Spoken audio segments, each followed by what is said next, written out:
So what I first took away from the first video that we watched was just the discussion of Web 2.0 and how there never actually was a Web 1.0, but that it's a term that describes the interactivity and usability of the web itself, and how it's a lot more dynamic than what the internet and the web was originally used for, because originally, it was um, text and information, and that's about it, and now it's interactive. Um, I think I relate to the fact that we don't just use the web for info. Like when I was in elementary school, you'd get facts off of it to write a paper or a report or something, but that was about it. And now students are able to connect with each other, or people are able to connect with each other and communicate for social media and social communication.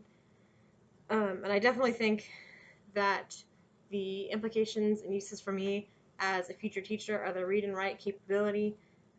It now allows, average users are allowed to make additions and help with things on the internet and post videos, and we don't have to know code or any of these things.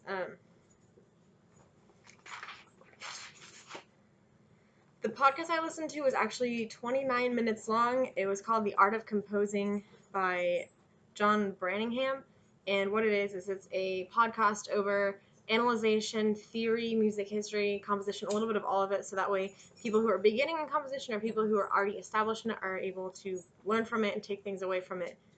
Similarly, in this one that I listened to, the host had interviewed William Kaplan, who's an associate professor of music, and I think he actually changed jobs, so I'm not sure where he's at now. They discussed like analyzing classical form, which is a form that I've been studying in my music history classes and my music theory classes, and so it's things that I will take away personally from my classes, and I can also use for students. It allows new ways of thinking and outside ideas by giving different like visions and thought processes for music history, music theory. So I think it'd be useful for me to learn right now, and then eventually, when I'm teaching, to go back and reflect upon, and also for my students to take away from it. As for social networking in class, I'm not a fan of it. In high school, we had iPads and they had blocked all those sites, and I think that's fine because if you're in school, you're there to learn. You can check Facebook at home. Things like YouTube, though, they are useful for getting content out or showing different videos or different. For me, it would be different performances and things like that of pieces we're playing or things I want them to focus on. Um, so I think YouTube would be the only one that I'd be okay with, but still, it's that line of like where do you draw the line? I guess. The site that I used for the excuse me, the social bookmarking was Reddit, and I really didn't like it. I thought it was really overwhelming.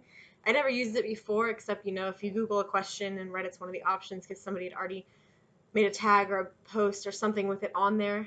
Um, I think it reminded me of a lot of older websites that I use. Like there's a website called Stumble Upon where you can put in interests and different things like that, and it'll just you click Stumble and it'll give you something new, something new, something new within those frames of what you like.